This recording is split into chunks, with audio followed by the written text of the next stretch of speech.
भक्ति मार्ग में तो जन्म जन्मांतर शास्त्र आदि सुनाते सुनाते तमो प्रधान बन गए। सुनने वाले सुनते रहे, सुनाने वाले सुनाते रहे, और जैसे क्या आया, तामसी बनते गए और ये अंधश्रद्धालु बनते चले गए। अभी हमको कोई मनुष्य से कुछ भी नहीं सुनना है। क्या? क्यों? अब क्यों नहीं सुनना है? पहले क्यों सुना? 2500 वर्ष की हिस्ट्री में तो सुनते चले आए, मनुष्य गुरुओं से ही सुनते चले आए। अब क्यों नहीं सुनना है? अभी इसलिए नहीं सुनना है कि हमने सच्चाई को जान लिया है। अभी तक हम अंधश्रद्धा से समझते रहे थे कि हो सकता है शास्त्रों के पढ़ने से, शास्त्रों के सुनने से, सुनाने से सदगति होती है, और समझते थे कि लाखों वर्ष की सृष्टि होती है, और समझते थे कि अनेक योनियों में मनुष्य आत्मा जन्म लेती है। फिर कहीं जाकर के एक मनुष्य का जन्म मिलता है, उसमें भी अगर मुक्ति हुई हुई न हुई तो फिर 84 का चक्र लगाना पड़ता है। ऐसी उल्टी उल्टी बातें बुद्धि में बैठी हुई थी। अभी तो सारा ज्ञान क्लियर हो गया। क्या? कि भगवान सिर्फ 5000 वर्ष के सृष्टि चक्र में एक ही बार आकर के समझाते हैं, बार बार नहीं आते। हर युग में आने की उनको दरकार नहीं है। वो सिर्फ चतुर्युग के अंत में जो चौथा युग आता है, कलाहीन सबसे गिरा हुआ युग, उसके अंत में आते हैं और आकर के इस सत्य रूपी पुराने मकान को नया बनाकर जाते हैं। कोई भी बाप होता है तो अपने बच्चों के लिए कोई नया मकान थोड़ा ही तोड़ देता है। नया मकान तो सुखदायी होता है, उसे क्यों तोड़ेगा? तो ये सत्य रूपी मकान भी जब 4 अवस्थाओं से पसार हो जाता है, जर्जरीभूत तमो प्रधान हो जाता है, तो अब आप कलयुग के अंत में आकर के इसको सतो प्रधान सात्विक बनाता है। अब हम समझ गए हैं कि दुनिया में जितने भी मनुष्य गुरु हुए हैं, जो भी आत्माएं हैं, वो सब स्वार्थी है। सबको अपना अपना रथ है, और जिनको अपना रथ होता है, उस रथ में आसक्ति होती है, वो स्वार्थ के लिए ही सब कुछ करते हैं। भगवान बाप आकर के बताते, मेरे को अपना रथ नहीं। जब मेरे को अपना रथ ही नहीं है तो मेरे अंदर स्वार्थ भी नहीं। वो तो सदैव परमार्थी है, सदा शिव है। शिव माना सदा ही कल्याणकारी है। वो जो कुछ बोलता है वो कल्याणकारी, जो देखता है कल्याणकारी, जो सोचता है कल्याणकारी, वाइब्रेशन छोड़ता है कल्याणकारी, कर्मेंद्रियों से, कोई भी कर्मेंद्रियों से कर्म करता है कल्याणकारी। तो वो तो हर हालत में सदा ही कल्याणकारी है। और मनुष्य जो कुछ भी करते हैं देह भान में आकर के, वो सब अकल्याण ही हो जाता है। अब हमको स्पिरिचुअल रूहानी बाप से सुनना है। क्या हमने पक्का कर दिया है? क्या पक्का कर दिया है? कि हमें स्पिरिचुअल रूहानी बाप से ही सुनना है। उसके लिए ये गारंटी है कि उसके मुख से डायरेक्ट कोई एक महावाक्य भी सुनेगा और भले चला जाए सुन करके, तो वो भी स्वर्ग में जरूर आ जाएगा। इतनी उसके सुनाने की शक्ति है, पावरफुल, कि उसका एक सुना हुआ महावाक्य वो भी हमारे ऊपर इतना असर कर सकता है। और मनुष्य गुरुओं से हम जन्म जन्मांतर सुनते चले आए, बजाय स्वर्ग में जाने के और ही दुनिया नरक की बनती चली गई। तो हमने पक्का कर लिया है क्या कि हम एक से सुनेंगे, अनेकों से सुना तो वो बेविचारी ज्ञान हो जाता है। क्या ज्ञान भी कैसा हो जाता है? बेविचारी। लेकिन होता क्या है? बेसिक नॉलेज में वहाँ ब्रह्मा कुमारी आश्रम में जाके देखो, गुरुओं से सुनते हैं या भगवान से डायरेक्ट सुनते हैं? तो दुर्गति होगी या सदगति होगी? सदगति होगी, दुर्गति ही होगी। बुद्धि खराब होती जा रही है। गीत गाते हैं, हम हैं आत्मा, तुम हो आत्मा, आपस में भाई भाई। फिर प्रैक्टिकल एक्ट में देखा जाता है कि भाई भाई नहीं दिखाई देते, कहते कुछ और है और करते कुछ और। तो हमने पक्का कर लिया है कि हम एक ही रूहानी बाप से सुनेंगे और कोई भी जिस्मानी गुरु से नहीं सुनेंगे। सुनने वाले हैं रूहानी बच्चे। क्या रूहानी बाप से सुनने वाले कौन होंगे? जो रूह की स्टेज में टिके हुए होंगे। क्या देवान की स्टेज में टिके हुए बच्चे वो बाप को पहचानते हैं।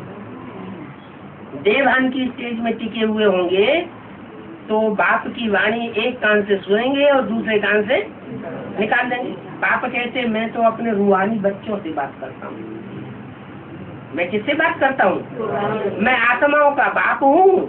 तो जो आत्मिक स्थिति में टिके हुए हैं, जिन्होंने आत्मिक स्थिति की प्रैक्टिस पक्की कर रखी है, उनसे बात करता हूँ, दूसरों से बात ही नहीं करता। इसलिए मुरली में पहले ही बोल दिया क्या, आत्मा रूपी सुई की सारी कट उतरने पर तुम बच्चे डायरेक्ट बाप से सीखोगे। मानो जब तक कट नहीं उतरी आत्मा की बेसिकली, तब तक भले ब्रह्मा द्वारा सुनते रहे, अम्मा द्वारा सुनते रहे, दीदी दादी दादाओं द्वारा सुनते रहे। लेकिन जैसे ही स्टार को याद करते करते बेसिकली कट उतरती है, वो बच्चों का क्लास क्या होता है? ट्रांसफर होता है। जब क्लास ट्रांसफर होता है ना, तो टीचर भी बदल जाता है और स्थान भी बदल जाता है। तो ये तो प्रैक्टिकल पढ़ाई है। पढ़ाने वाला भी कौन है? ऊंच से ऊंच रूहानी बाप पढ़ाने वाला है। आत्मा है वो सब मनुष्य है, और जो मनुष्य है वो मनुष्यों को ही सुनाते हैं। ये है रूहानी बाप का ज्ञान। वो मनुष्यों का ज्ञान वो बोले अरे तुम कहते हो कि वो मनुष्यों का ज्ञान है, और तुमको जो सुनाने वाला वो भी तो मनुष्य है।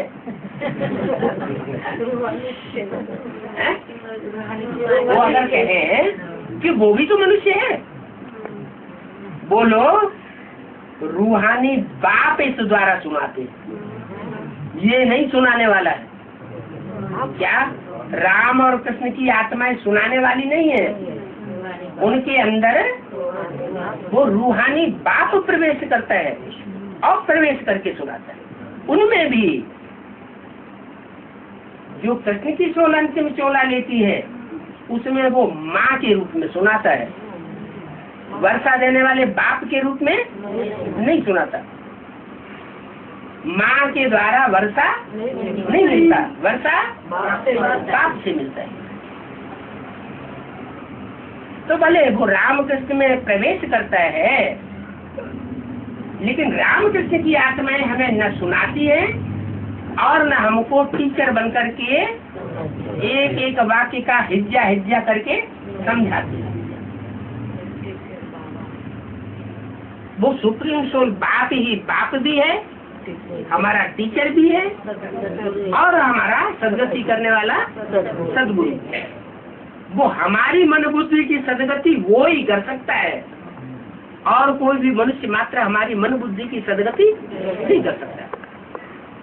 गति और सदगति, गति माने बुद्धि चलायमान हो जाए, जो जड़ बुद्धि बनी पड़ी है ना, जिस बुद्धि में, आत्मा में कोई सत्संकल्प चलते ही नहीं, बस स्वार्थ के ही संकल्प चलते हैं।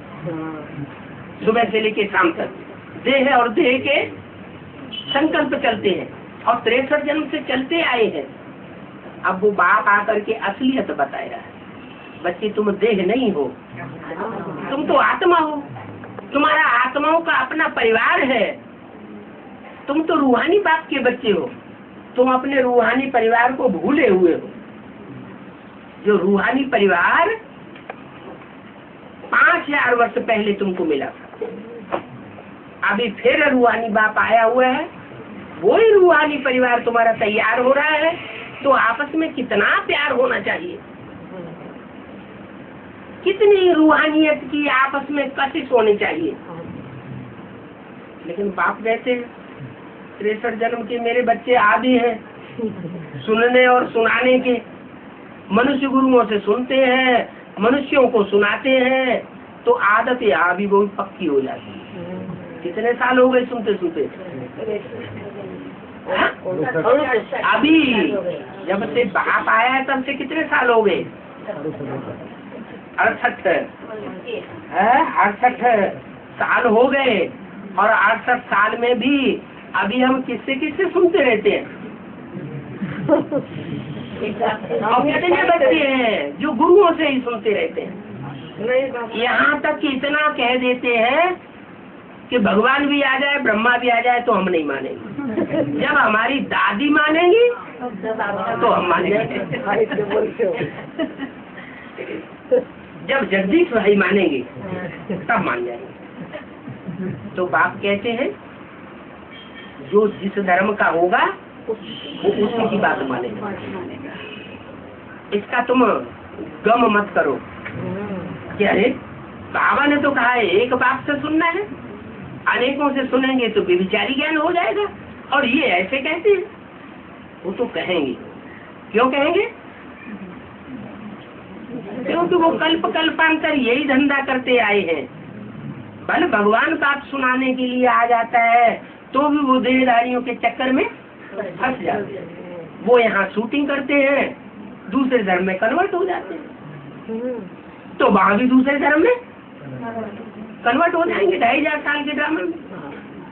उनकी चिंता मत करो, तुम अपने को देखो कि हम कहीं देहधारी धर्म गुरुओं से तो नहीं सुनते हैं। कैसेट भी लगाते हैं तो किस लिए लगाते हैं? हम जानते हैं कि कैसेट जो को सुनाती है वो एक्यूरेट सुनाती है। कागज में लिखा हुआ छपा हुआ पढ़ेंगे, उसमें छापने वाला गलती कर सकता है, उसमें लिखने वाला गलती कर सकता है, सुनाने वाला भी कुछ न कुछ अपनी मिक्स कर सकता है। इसलिए वो है 3rd क्लास माल।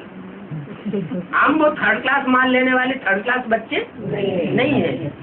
अरे हम तो अब गुड 2nd क्लास लेने वाले। क्या गुड 2nd माना टेप रिकॉर्डर भी नहीं, क्या नहीं वो चलो डायरेक्ट हमेशा नहीं मिलता है, हमेशा के लिए तो नहीं मिलता है, डायरेक्ट साकार में तो नहीं मिलता है। तो भी कम से कम उसकी हलन चलन, उसके वाइब्रेशन हम टीवी से तो खींच लेते हैं। टीवी में तो उसकी हलन चलन भी है, उसकी दृष्टि भी है, सिर्फ वाइब्रेशन नहीं होता है। तो वाइब्रेशन को हम तो ज्ञानी बच्चे हैं, हम खींच सकते हैं कि बाबा हमसे क्या चाहते हैं और क्या कह रहे हैं। तो गुड 2nd क्लास माल तो हम कम से कम लें। जैसा माल लेंगे वैसे हमारे अंदर संस्कार भरेंगे। तो वो भले बोले ये भी तो मनुष्य है तुम्हारा बाबा, तो कहो भले ये मनुष्य है लेकिन इसमें हमको ये मनुष्य नहीं सुनाता। अगर ये मनुष्य सुनाता होता, ये रामकृष्ण की आत्माएं जो मनुष्य बनती हैं आखिरी जन्मों में आकर के, सभी देवताएं आकर के आखिरी जन्मों में मनुष्य बनते हैं। मनुष्य बिगड़ता है तो राक्षस बन जाता है, सुधरता है तो देवता बन जाता है, देवता से नीची कोटि में गिरते हैं तो मनुष्य बन जाते हैं। बल मनुष्य है, लेकिन इनमें रूहानी बाप हमको पढ़ाता है। वो रूहानी बाप पढ़ाता है जिसको अपना शरीर नहीं होता। अगर उसको भी अपना शरीर हो, वो भी जन्म मरण के चक्कर में आए, तो इस सृष्टि का उद्धार करने वाला कोई है नहीं। वो जिसमें प्रवेश करता है वो अगर उद्धार करने वाला होता, सच्चाई का ज्ञान सुनाने वाला होता, तो 63 जन्मों में भी तो रामकृष्ण की आत्माएं थी कि नहीं थी? वहां क्यों नहीं सुना लिया? तो वो हमको सुनाने वाले नहीं है। हमको सुनाने वाला वो है जो इन स्थूल आंखों से दिखाई नहीं देता है। जैसे आत्मा इन आंखों से नहीं दिखाई देती है, वैसे आत्माओं का बाप परमात्मा भी इन आंखों से दिखाई नहीं। कोई कहे कि चलो दर्शन करे आए तुम्हारे गुरु जी के, अरे तो हमारा गुरु जी तुम्हें इन आंखों से दिखाई नहीं देगा नहीं। इसके लिए तुम पहले 7 दिन का कोर्स करो, बेसिक कोर्स करो, फिर एडवांस कोर्स करो, फिर जाकर के 7 दिन की भट्टी करो, तब तुम्हारी बुद्धि में बैठेगा। ये तो ज्ञान की बातें हैं, बुद्धि योग से समझी जा सकती है, इन आंखों से देखने के लिए ये नहीं है।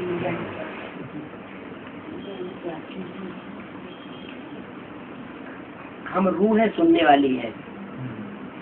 हम रूह फिर शरीर द्वारा औरों को सुनाती है। हम रूहानी स्टेज में रहने वाले रूह की स्टेज में रह करके दूसरों को सुनाते हैं। अगर देवान की स्टेज में रह करके दूसरों को सुनाएंगे तो हमारे सुनाए हुए का उनके ऊपर असर पड़ने वाला नहीं। ये है रूहानी ज्ञान। क्या रूहों का उद्धार करने वाला ज्ञान है, ये जिस्मानी ज्ञान नहीं है। बाकी सब है भगत। बाप कहते हैं तुम अपन को मनुष्य व भगत मत समझो। क्या अब तुमने ईश्वर का ज्ञान ले लिया, ईश्वर आता है नर को नारायण जैसा देवता बनाने के लिए, नारी को लक्ष्मी जैसी देवी बनाने के लिए, तो अब तुमको मनुष्य अपन को नहीं समझना। क्या समझना है कि अब हम देवी देवता सनातन धर्म की भांति बनने वाले। तो वो वही बन सकते हैं जो आत्म की स्थिति में स्थित हो जाए, देवान को त्याग दे। तो अपन को आत्मा समझो, बाप को याद करो, तुम आत्माएं भाई भाई हो। क्या तुम्हारा रूहानी बाप है शिव, वो स्त्री या पुरुष नहीं है, वो तो रूह है, और उसके बच्चे भी हम रूह है। रूहानी भाई भाई है, इसमें चोले की बात नहीं है। गाया हुआ भी है आत्मा परमात्मा अलग रहे बहुकाल। जो गाया हुआ है वो किस समय का गायन है? ये संगम युग का गायन है। बहुकाल ये संगम युग में कब से? सन 36 से यज्ञ चलता चला आया। और आत्मा और परमात्मा बाप अभी भी बच्चों से मिलकर के एक होने की अनुभूति नहीं कर पा रहे हैं। हम आत्मा बन नहीं पा रहे हैं और आत्माओं के बाप सुप्रीम सोल बाप से मिलन मेला मनाए नहीं पा रहे हैं। हमारी ऐसी अव्यक्त स्टेज हो जाए। कैसी अव्यक्त स्टेज? अव्यक्त माने जो इन आंखों से दिखाई न दे, उसको हम देखने वाले बन जाए। आत्मा इन आंखों से दिखाई नहीं देती, सुप्रीम सोल भी इन आंखों से दिखाई नहीं देता, लेकिन हमको दिखाई दे। क्षणे क्षणे घड़ी घड़ी हम उसको अपने नजदीक महसूस करते रहे, उससे बातें करते रहे। एक क्षण भी हमारा उससे अलग होने का महसूस यत्न हो। तो आत्मा परमात्मा अलग रहे बहुकाल। सुंदर मेला कर दिया जब सतगुरु मिला दला। ऐसे तो बाप की प्रत्यक्षता वर्ष 75 से मनाया हुआ, लेकिन मनाना अलग बात है। क्या मेला मनाना अलग बात है, और महसूस करना कि बाप हमको मिल गया, जो पाना था सो पा लिया। अब कोई नौकरी धंधा करने की हमको दरकार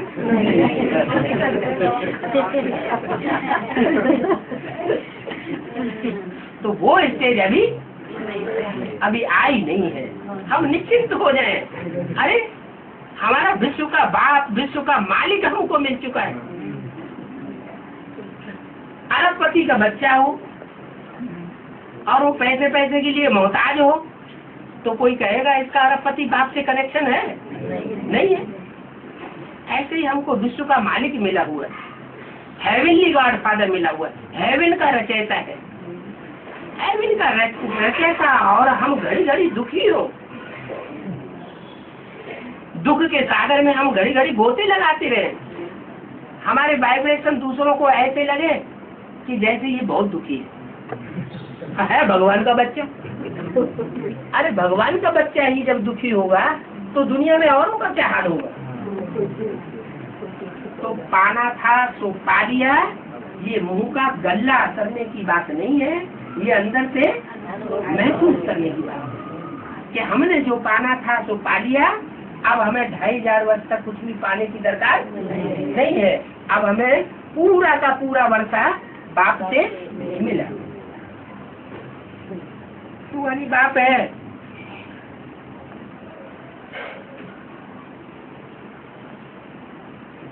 आत्मा को मुझ बाप को याद करना है। तो जो गाया हुआ है आत्मा परमात्मा अलग रहे बहुकाल, वो इस समय का गायन है, सन 36 से आया हुआ है।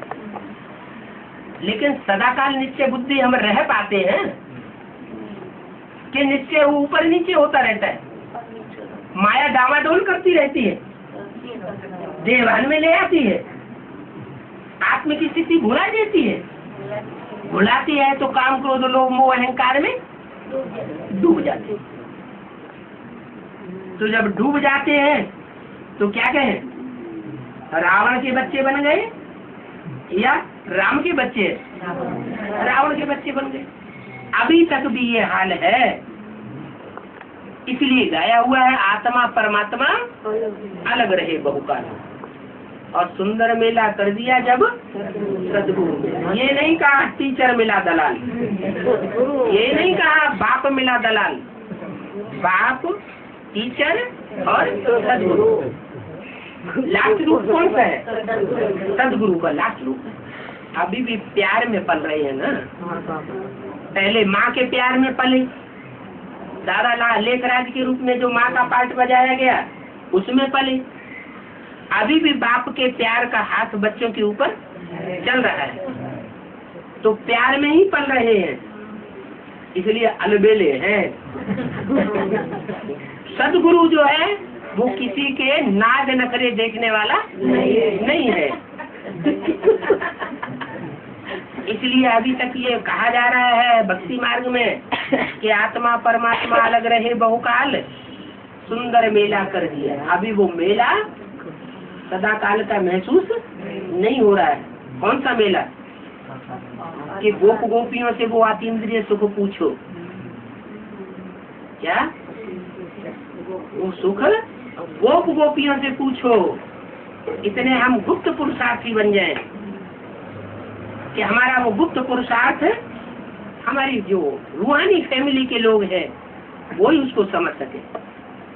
हमारा ऐसा गुप्त संबंध बन जाए बाप के साथ, तो हमको और कोई भी मनुष्य मात्र से अब सुनना ही नहीं है। कोई सवाल पूछे, बोलो हमारा शास्त्रों का ज्ञान है ही नहीं, तुम शास्त्रों की बातें हमसे पूछते हो, हमारा ज्ञान ही शास्त्रों का नहीं है। किसका है? हमारा ज्ञान तो रूहानी बाप का है। हम उनको फिलॉसफी कहते हैं, शास्त्रों के ज्ञान को हम फिलॉसफी कहते हैं, अर्थात भक्ति मार्ग का ज्ञान है। सदगति मार्ग का ज्ञान तो एक ही बाप देते हैं। एक बाप है सदगति दाता और बाकी सब है दुर्गति दाता। तो गुरुओं को तो बहुत गुस्सा आ जाएगा। कि हम तो इतनी मेहनत कर रहे हैं, इतने पैसे खर्च कर रहे हैं, बड़े बड़े पोस्टर छपाए रहे हैं, ऊपर उसमें शिव का चित्र लगा हुआ है, नीचे बड़ी बड़ी दीदी दादियों दादाओं के फोटो लगे हुए हैं, हम तो साबित कर रहे हैं, ये त्रिमूर्ति साबित हो रही है, त्रिमूर्ति शिव आया हुआ है? और ये हमको मनुष्य गुरु कह रहा है। मनुष्य गुरु बोला कि हमको पकड़ लिया था, हम पर्चे बांटने गए थे, तो चलो ये दीदी को लेके चलो अंदर। बाबा हम पर्चे बांटने गए थे तो हमको अंदर चलो बोले, भोजन तैयार है बोले अंदर। तो मनुष्य गुरु नाराज होंगे, तो जो नाराज होता है उसके सामने ज्यादा चकचक जो प्यार से सुनाता है उसको सुनाना चाहिए, प्यासा है उसको पानी देना चाहिए, भूखा है उसको भोजन देना चाहिए। तो भूखा है ही नहीं, क्या वो भूखा है ही नहीं, और हम उसको योग बल अमृत वेले उठ करके सर्चलाइट दे रहे हैं कि ये सुखी हो जाए। उसको बोला तो आप भाई तो अपने को समझेगा कि हम तो पहले से ही स्वर्ग में हैं। तो जो अपने को पहले से ही स्वर्ग में मान रहे हैं उनको ध्यान देने की क्या जरूरत है? सदगति मार्ग का ज्ञान तो एक बाप ही देते हैं, सर्व का सदगति जाता है, एक राम गाया हुआ है। क्या कहीं भी मुरली में नहीं बोला है सर्व का सदगति दाता कृष्ण, सर्व का सदगति दाता सरस्वती, सर्व की सदगति दाता लक्ष्मी, सर्व का सदगति दाता ब्रह्मा, कहीं बोला? नहीं बोला। क्या बोला? सर्व का सदगति दाता राम। ये गाया हुआ है। तो गायन किस समय का है? ये संगम युग का गायन है। वो सर्व का सदगति दाता राम बाप इस संसार में अपने को बाद में प्रत्यक्ष करता है। पहले बच्चों की प्रत्यक्षता, बाद में बाप की प्रत्यक्षता। बाकी मनुष्यों के ज्ञान दुर्गति के लिए एक रूहानी बाप ही सदगति करते हैं। सतयुग में तो न ज्ञान होता है न भक्ति होती है। क्या वहाँ रावण ही नहीं होता, रावण से भक्ति आती है। और वहाँ राम का स्पेशल ज्ञान भी नहीं होता। क्यों? क्योंकि राम की भी ग्लानि की है शास्त्रों में, कृष्ण की भी ग्लानि की है शास्त्रों में, विष्णु की भी ग्लानि की है शास्त्रों में, शंकर की भी ग्लानि की है शास्त्रों में। सिर्फ एक ही देवता है, एक ही नाम है जिसकी शास्त्रों में गायन ग्लानि नारायण। लक्ष्मी को भी सत्य लक्ष्मी नहीं कहा जाता, सिर्फ सत्यनारायण की कथा गाई हुई है, सत्य लक्ष्मी की कथा नहीं गाई हुई है। तो हम जानते हैं कि एक ही दुनिया में सत्य है और वही सत्यखंड स्थापन करता है। तो जो सत्यखंड स्थापन करने वाला है वो सतयुग में नारायण बन करके आता है। क्या वो रावण को मारने वाला राम के रूप में नहीं होता है। तो तुम बच्चों को कोई से भी डिबेट आज नहीं करनी। क्या वाद विवाद नहीं करना है। Hear no evil. वो जो कुछ सुनावेंगे भक्ति की दुर्गति के ही अक्षर निकालेंगे। जन्म जन्मांतर तो सुनते आए हो, अब तो समझ लिया ना कि वही भक्ति की बातें हम जन्म जन्मांतर सुनते आए। रिजल्ट क्या हुआ? दुर्गति। भक्ति मार्ग माना दुर्गति मार्ग, ज्ञान मार्ग माना सदगति मार्ग। क्यों?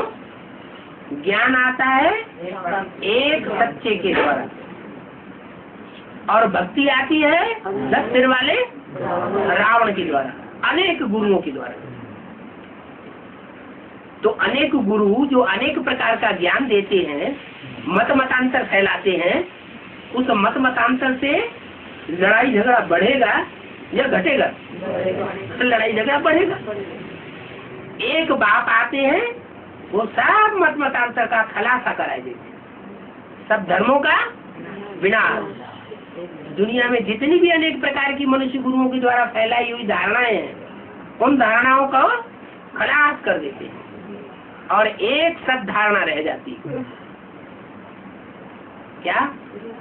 एक ही सच्ची धारणा रह जाती है, पवित्रता से दुनिया का कल्याण होना। विचार से दुनिया का अकल्याण और अविचार से दुनिया का कल्याण। तो एक की मत माननी ही पड़े, एक को याद करना ही पड़े और एक का संग करना ही पड़े। कहते भी है एक है साधे सब सदे और सब साधे सब जाए। एक से प्रीति बुद्धि बनेगी तो सारी प्राप्तियां हो जाएंगी। एक भी कोई ऐसा लल्लू चप्पू नहीं, हमने बुद्धि से समझ लिया है। ऊंचे से ऊंचे एक शिव बाबा। क्या? दुनिया में धर्म पिताएं तो हैं,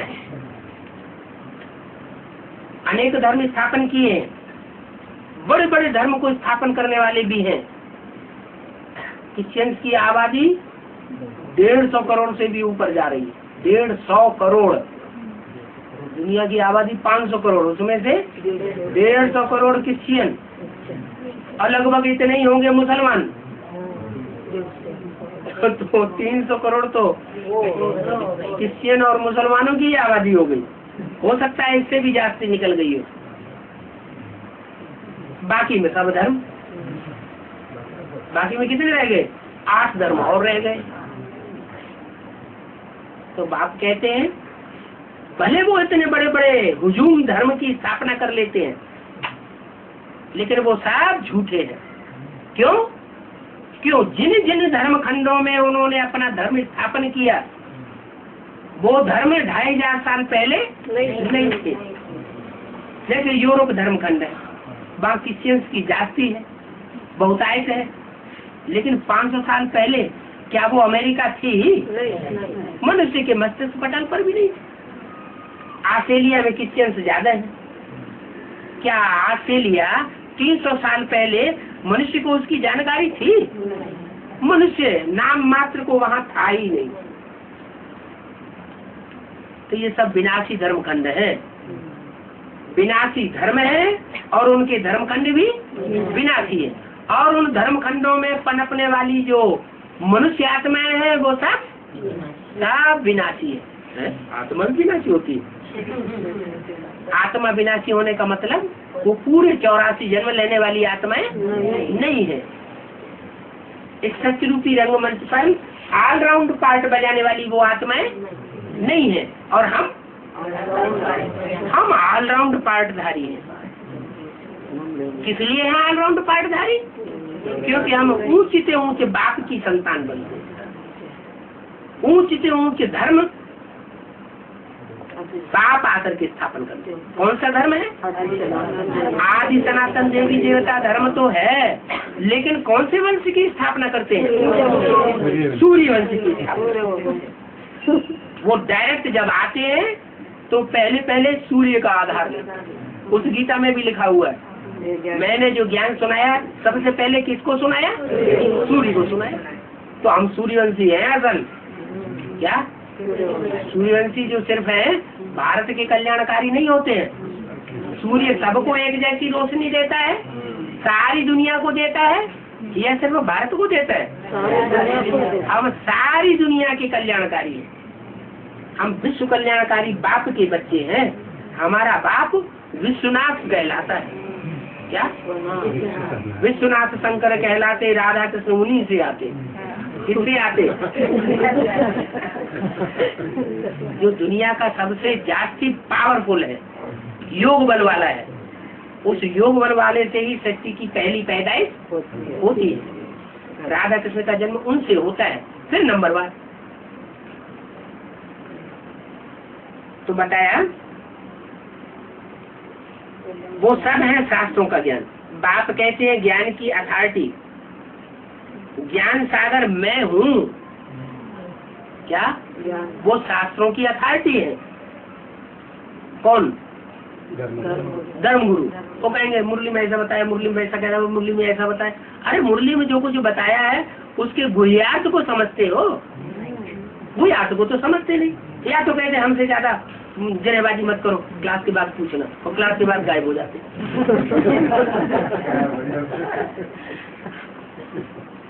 बाप तो कहते हैं मैं ज्ञान की अथॉरिटी हूँ, सरेआम मैदान पूरी पब्लिक के बीच में सब प्रश्नों का जवाब देता हूँ। हाँ, कोई कोई बातें ऐसी होती हैं जो कुछ समय के लिए छुपाई जाती है। सब बातें अभी पढ़ा दूं तो आगे चल करके क्या पढ़ाऊंगा? क्यों? क्योंकि जब तक जीना है तब तक जीना है। बच्चे जब तक देवरान में जी रहे हैं तब तक उनको पढ़ाई तो पढ़ानी पड़ेगी।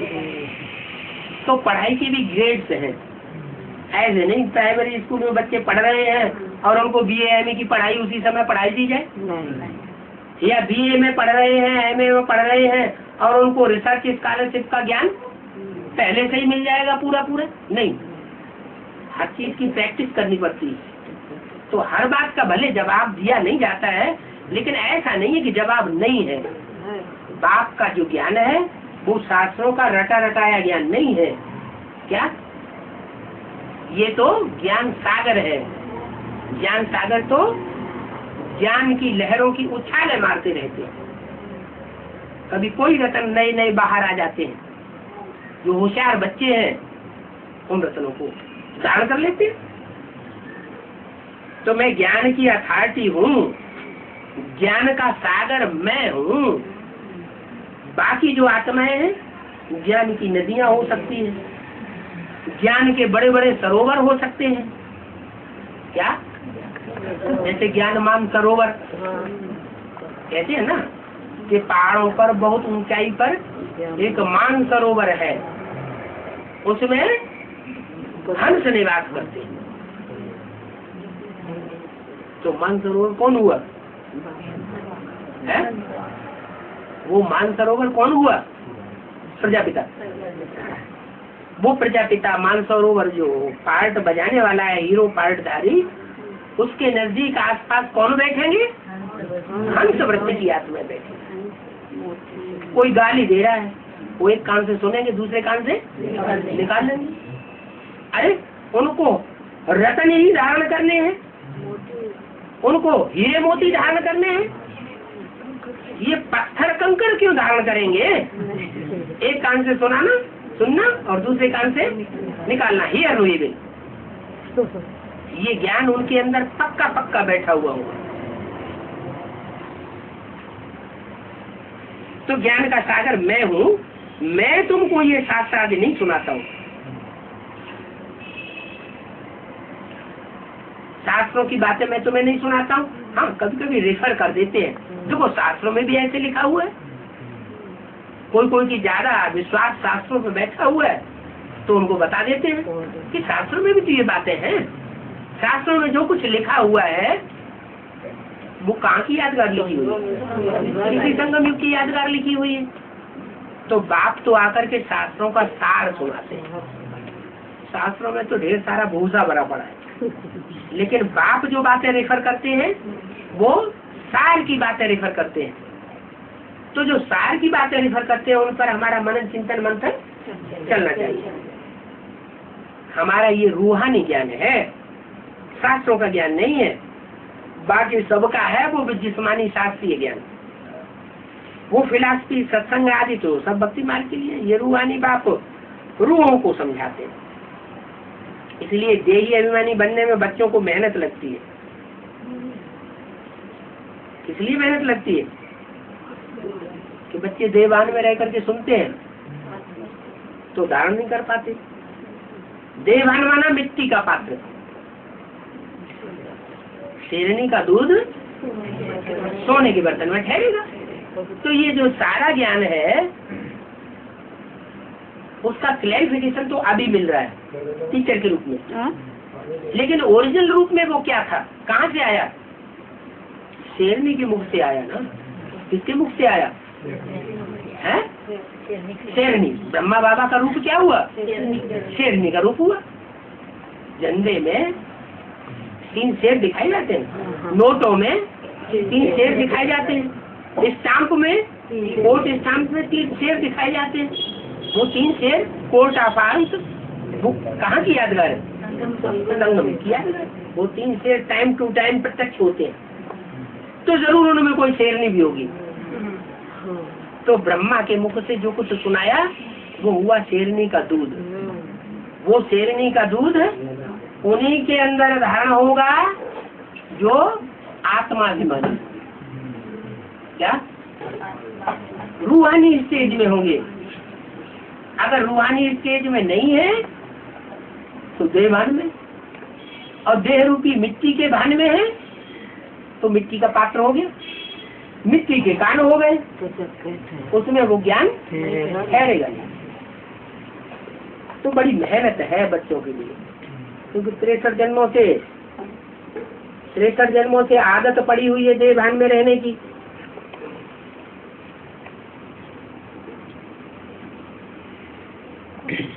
अभी बाप आकर के हमको प्रैक्टिस कराए रहे हैं, तो प्रैक्टिस जो जितनी जास्ती करता है आत्म की स्थिति में रहने की, वो उतना ही उपलब्धि का अधिकारी बन जाता है। तो हम बाप से वर्षा ले रहे हैं, बाप के बच्चे जरूर बाप की गद्दी के वारिसदार बनेंगे।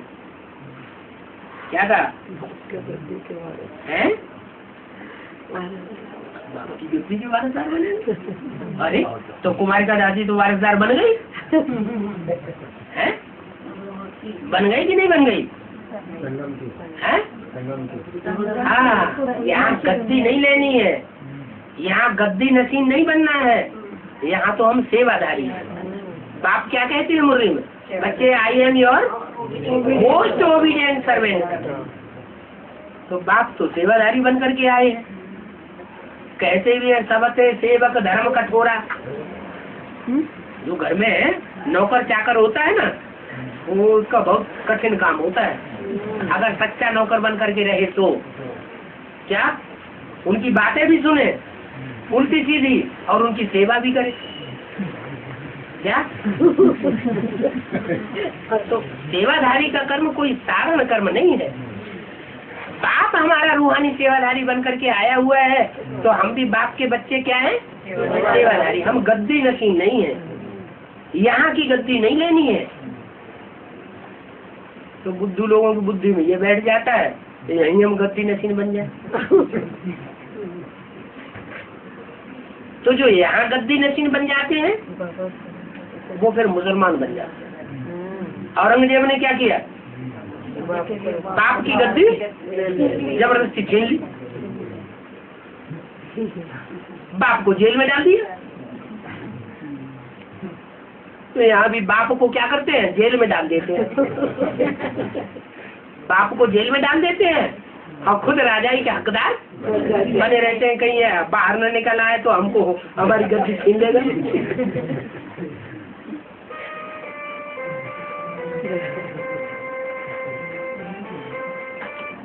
लक्ष्मी नारायण की देहधारी, क्या कहा? लक्ष्मी नारायण भी देहधारी। उनके बच्चे वो जिस्मानी माँ बाप से वर्षा लेंगे, क्या रूहानी बाप से वर्षा नहीं लेंगे। लक्ष्मी नारायण के बच्चे किससे वर्षा लेंगे? रूहानी बाप से वर्षा लेंगे या अपने जिस्मानी बाप से वर्षा लेंगे? जिस्मानी बाप से वर्षा लेंगे ना। और हम कोई जिस्मानी बाप से वर्षा नहीं लेते हैं, हम रूहानी बाप से वर्षा ले रहे हैं। यहाँ तो वो बात ही नहीं है लक्ष्मी नारायण वाली। वो मनुष्य से वर्षा पाते हैं और तुम रूहानी बाप से वर्षा पाते हो। यहाँ तो बातें ही सारी न्यारी है। सचमुच में भी जिस्मानी बात हो जाती है, यहाँ है रूहानी बात। वहाँ ऐसे नहीं कहेंगे रूहानी बाप से वर्षा मिलता है, क्या? लक्ष्मी नारायण के जो बच्चे होंगे वो ये नहीं कह सकते कि हम रूहानी बाप से वर्षा लेते हैं। वो भी जिस्मानी बाप से वर्षा लेते हैं और हम इस समय रूहानी बाप से वर्षा लेते हैं। ये एक ही समय है जब रूहानी बाप से वर्षा मिलता है। और सतयुग में, त्रेता में, द्वापर में, कलयुग में कोई भी समय नहीं होगा जब रूहानी बाप से वर्षा मिलता हो। 1166 की वाणी का दूसरा पेज।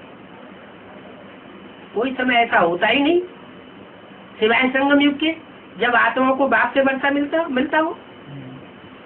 देह अभिमान को तोड़ना है, वो वर्षा पाने के लिए क्या करना है? ये देह अभिमान को तोड़ना है, हम आत्मा है और बाप को याद करना है। यही भारत का प्राचीन राजयोग गाया हुआ है। याद अक्षर हिंदी का है। क्या? याद करो है। याद करने के लिए ओरिजिनल याद होनी चाहिए या आर्टिफिशियल याद होनी चाहिए? ओरिजिनल याद होनी चाहिए। ओरिजिनल याद कैसी होती है? हाथ पांव बांध करके बैठ जाए वो ओरिजिनल याद होती है? नहीं, तो हठ योगियों की याद होगी। उसको तो योग कहते हैं वो लोग, है योग सिखाते हैं। हमारी तो ओरिजिनल याद है। जैसे माँ अपने बच्चे को याद करती है, बच्चे को याद करती है तो हाथ पांव बांध करके बैठ जाती है क्या? नहीं। हाँ, बच्चा बाहर खेलने गया, माँ को ध्यान रहता है हमारे बच्चे को कहीं चोट न लग जाए, याद आता है ना। तो वो ओरिजिनल याद है। यहाँ क्या करते हैं? ढोल मजीरा मृदंग बजाते हैं भक्ति मार्ग में, और यहाँ सेंटरों में रिकॉर्ड बजाया जाता है। रिकॉर्ड बजेगा तो याद आएगी, रिकॉर्ड नहीं बजेगा तो याद नहीं आएगी। तो बाप क्या कहते हैं? ये सब आर्टिफिशियल याद, वो याद नहीं है, उसको योग कह सकते हैं। बाप तो तुम्हें याद सिखाते हैं। चलते फिरते उठते बैठते कहीं भी बाप को याद कर सकते हो। बाप को याद करने के लिए न टेप रिकॉर्ड की जरूरत है, न झांझ मृदंग वजीरा बजाने की जरूरत है, न लाल लाइट की जरूरत है, कुछ भी जरूरत नहीं है। जिनका प्यार होगा उनको ऑटोमेटिक याद आएगा। और प्यार कब होगा? बिंदी से। बिंदी से प्यार हो ही नहीं सकता। बिंदी बिंदी को प्यार करे ये होता ही नहीं। प्यार कर्मेंद्रियों से होता है या बिना कर्मेंद्रियों के प्यार होता है? अरे माँ बच्चे को याद करती है, प्यार करती है, तो कर्मेंद्रियों का कुछ उपयोग होता है ना। चलो दृष्टि ही सही, माँ बच्चे को दृष्टि से प्यार करती है तो प्यार से देखती है, वो दृष्टि पता चलती है ना। माँ बेटे का प्यार है, पति पत्नी का भी प्यार होता है, वो दृष्टि अलग होती है। बाप बेटे का प्यार होता है, वो दृष्टि अलग होती है। टीचर और स्टूडेंट का प्यार होता है। जो स्टूडेंट अच्छी पढ़ाई पढ़ता है तो टीचर उसको बहुत ध्यान देता है, बहुत अच्छा स्टूडेंट आगे बैठाता है। तो ये प्यार जो होता है ना वो तो शरीर के साथ होता है ना, बिना शरीर के प्यार कैसे होगा? तो बाप भी आकर के साकार सृष्टि में साकार बन करके आता है, बच्चों को साकार में प्यार देता है, स्नेह देता है, रूहानी दृष्टि देता है। तो वो दृष्टि वही ले सकेंगे जो देह भान को तोड़े हुए बैठे, आत्म की स्थिति वाले बने हो। इसलिए अमृत बेले जब हम सो करके उठे तो ये बात पक्की कर दे कि उठते ही कुछ भी याद ना आए 10 मिनट तक, मैं आत्मा हूँ। क्या याद आए? मैं आत्मा ज्योति बिंदु हूँ, स्टार हूँ। वो स्टार भ्रमण के मध्य में याद आए। 10 मिनट ये फाउंडेशन सारे दिन का पक्का कर देना चाहिए, उसके बाद फिर कोई दूसरा काम करे। मुंह हाथ भी धोने के लिए न उठे। क्या करें? उठते ही उठते मैं आत्मा स्टार। जब आत्मिक स्थिति का फाउंडेशन पक्का होगा तो आत्मा का बाप परमात्मा भी याद आएगा। यही भारत का प्राचीन योग गाया हुआ है। तो अब तुमको ये नॉलेज कौन देते हैं? कोई मनुष्य नहीं देते। ये बुद्धि में सदैव रहना चाहिए। हम कोई मनुष्य से ज्ञान नहीं सुनते हैं। क्या? हम रूहानी बाप से ये ज्ञान सुनते हैं, और वो सब देहधारी गुरुओं से सुनते हैं। किसे किससे सुनते हैं? कोई दीदी दादी से सुनते हैं, कोई दादाओं से सुनते हैं। और हम सूर्यवंशी बाप के बच्चे ज्ञान सूर्य से डायरेक्ट जन्म जन्मांतर तो मनुष्य से बात करते आए। अभी तो हमें रूहों का बाप मिला हुआ है। क्या? मनुष्यों का भी बाप नहीं, किसका बाप? रूहों का बाप। देवताओं को बनाने वाला क्या बनाता है? नर से नारायण बनाता है, वो मिला हुआ है। ऊंचे ऊंचे बाप मिला हुआ है। तो अभी हम किससे बातें करें? बात करते हैं तो शंकर रंग लगता है कि नहीं है? बात करते हैं तो शंकर रंग जरूर लगता है। आँख से देखते हैं तो शंकर रंग जरूर लगता है। तो देखें तो किसको देखें?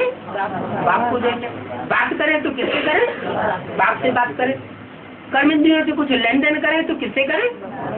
एक बात से करें। तो फिर हमारा भाग्य बनेगा ये सब बिगड़ेगा? हमारा भाग्य तो बनेगा। तो रूह सुनती है, इसलिए इसको रूहानी स्पिरिचुअल नॉलेज कहा जाता है। गीता को भी वो स्पिरिचुअल नॉलेज समझते हैं, परंतु इसमें नाम कृष्ण देहधारी का डाल दिया है। क्या कहा? कौन सुनते हैं गीता को और कौन गीता को स्पिरिचुअल नॉलेज समझते हैं? भक्ति मार्ग वाले। आपने ब्राह्मणों की दुनिया में नहीं, ब्राह्मणों की दुनिया में भी है। क्या समझते हैं कि गीता का ज्ञान किसने दिया? कृष्ण की सोच दादा लेखराज ने गीता का ज्ञान दिया। इसके अलावा और कोई साकार उनकी बुद्धि में नहीं आता है। लेकिन वास्तव में ऐसा है नहीं। मुख से कहते रहते हैं, लोगों को सुनाते रहते हैं गीता का भगवान कृष्ण नहीं है, गीता का भगवान शिव है। लेकिन जब उनसे पूछा जाए गीता ज्ञान सुनाने वाला अगर शिव है तो वो ज्योति बिंदु है या कोई साकार है? साकार ब्रह्मा बाबा। तो साकार है तो कह देते ब्रह्मा बाबा। अब साकार जब ब्रह्मा बाबा हो गया तो ब्रह्मा को तो तुम कृष्ण कहते हो। तो कृष्ण ही गीता का भगवान हो गया ना तुम्हारे लिए। तो दूसरों को, दुनिया को कैसे समझाओगे कि गीता का भगवान कृष्ण नहीं है? खुद तो अंदर से समझे बैठे हो, पक्के किए बैठे हो कि गीता का भगवान कृष्ण नहीं है। कौन है गीता का भगवान? खुद बुद्धि में बैठा हुआ है क्या कि गीता का भगवान कृष्ण है, दादा लेखराज है।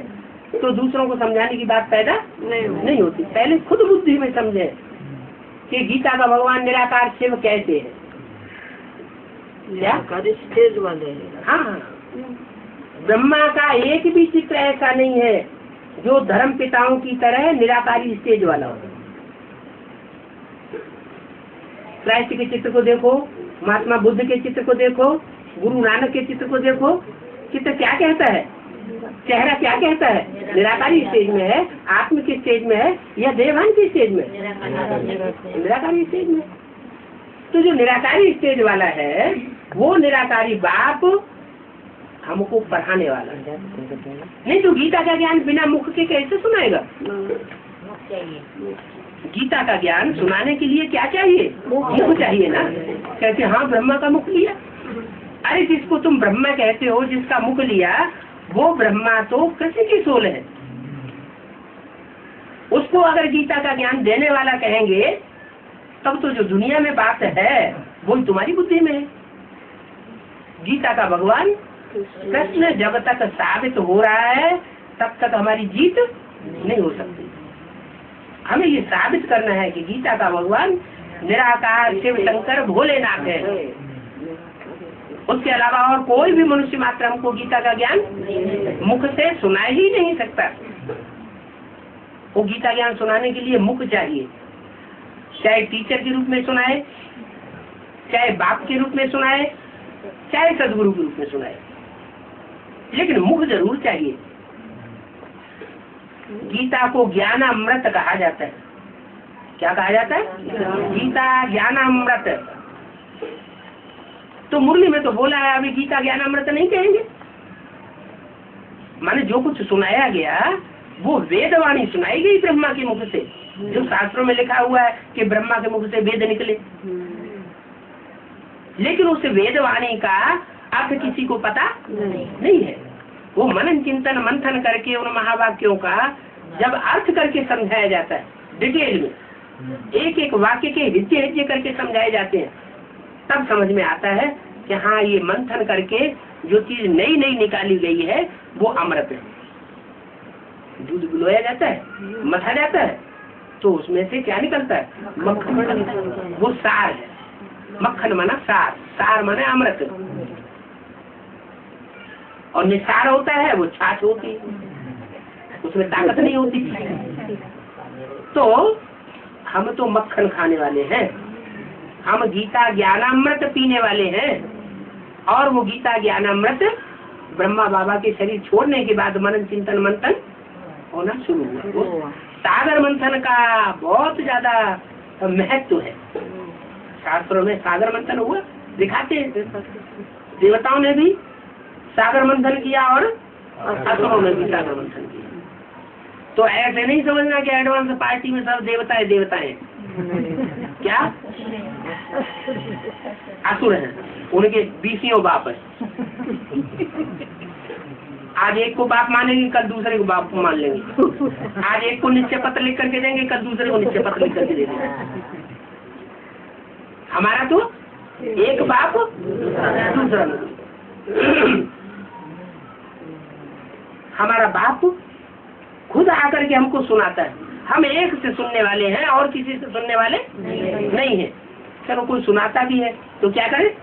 एक कान से, अरे टैली वैली तो छोड़ो बाद में, एक कान से सुने निकाल दे। हम किसी की बात पर ध्यान ही क्यों दें? हमें जब सच्चाई पहले से ही मिली हुई है, वो मनुष्यों की जो लिखी हुई उसमें अर्थ लिखा हुआ है कि श्लोक, उसका अर्थ है कि जब तक सागर नहीं मिला हुआ है तब तक गड्ढे गणितियों से मतलब रहता है। और जिसको सागर मिल जाए वो गड्ढे गणितियों की स्नान करेगा। तो सागर मिल गया हमको, सागर मिल गया, उसमें समा जाओ। वो प्यार का सागर है, ज्ञान का सागर है, सुख का सागर है। हर प्रकार से वो हमें सागर मिला हुआ है। तो हम छोटे छोटे गड्ढे गणितियों की बातें क्यों सुने? पहले ये निश्चय बुद्धि करना है। बाप कौन? क्या कोई सुनाने आए तो क्या कहो?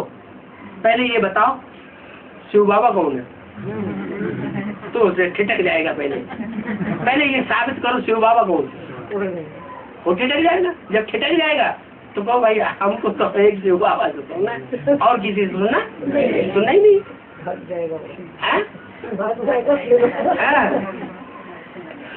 क्योंकि अभी जैसे जैसे कलयुग गहराता जाता है वैसे वैसे संग दोष और अन्न दोष बढ़ता जा रहा है। ये संग दोष और अन्न दोष से ही दुनिया नीचे गिरी है। और अभी भी हम कोई से बातें करते रहे झूठे व्यक्ति से, तो बातों का असर हमारे ऊपर हो जाएगा। भारतवासियों ने काहे से दुर्गति पाई? सुनी सुनाई बातों से दुर्गति पाई। तो जब हमें पक्का पता चल गया है कि सुनी सुनाई बातों से दुनिया ने दुर्गति पाई है, भारतवासियों ने कहा, तो हम अब उसी प्रक्रिया को क्यों अपनाएं? हम तो एक से ही सुनते हैं और एक की ही बात सुनाते हैं। हम जो कुछ सुनाते हैं अगर उसमें कहीं भी मनमत की बू आती हो या मनुष्यमत की बू आती हो तो हम अपनी बात सुनाना ही पसंद नहीं करते। और सुनने वाले से भी कहते हैं हमारी बात मत सुनो। तो दुनिया तो गीता को स्पिरिचुअल नॉलेज समझती है और हम समझते हैं ये मनुष्यों की बनाई हुई गीता है। ब्राह्मणों की दुनिया में भी जो कागज के पत्र पढ़ पढ़ के सुनाए जाते हैं, पहले तो वो गीता ज्ञान अमृत है ही नहीं। क्या है? वो ब्रह्मा के मुख से निकली हुई वेदवाणी है। वो वेदवाणी वो ज्ञान अमृत नहीं है। जिस गीता ज्ञान से, जिस अमृत से सारी दुनिया का कल्याण होना है, वो गीता ज्ञान अमृत हमको अभी बाप सुनाए। वो मंथन के द्वारा निकलता है। क्या असुरों ने देवताओं ने बैठ करके मंथन किया। तो जो स्पिरिचुअल नॉलेज गीता को समझते हैं उसमें नाम कृष्ण देहधारी का डाल दिया। बाहर की दुनिया वालों ने भी नाम कृष्ण का डाल दिया, और ब्राह्मणों की दुनिया ने भी कृष्ण का नाम कैसे डाल दिया कृष्ण का नाम? पिता श्री शिव पिता बाबा श्री याद शिव बाबा हो, तो शिव बाबा कौन हो गया? पिता श्री हो गया ब्रह्मा बाबा। श्रेष्ठ श्री नाम बाद में क्यों लगा हुआ है? बात क्यों अगले जन्म में जाके बाद में जाके श्री बनेगा, श्रेष्ठ बनेगा। अभी इस जन्म में श्रेष्ठ नहीं है नहीं है। पिता श्री अगर वही श्रेष्ठ होता तो त्रिमूर्ति में नीचे क्यों बैठाया जाए? फिर त्रिमूर्ति में उसे कहाँ बैठाना चाहिए? ऊपर बैठाना चाहिए। तो नीचे बैठाया हुआ है तीसरे तबक्के में, तो इससे ही साबित होता है वो श्रेष्ठ से श्रेष्ठ नहीं है। नहीं है। ओम शांति।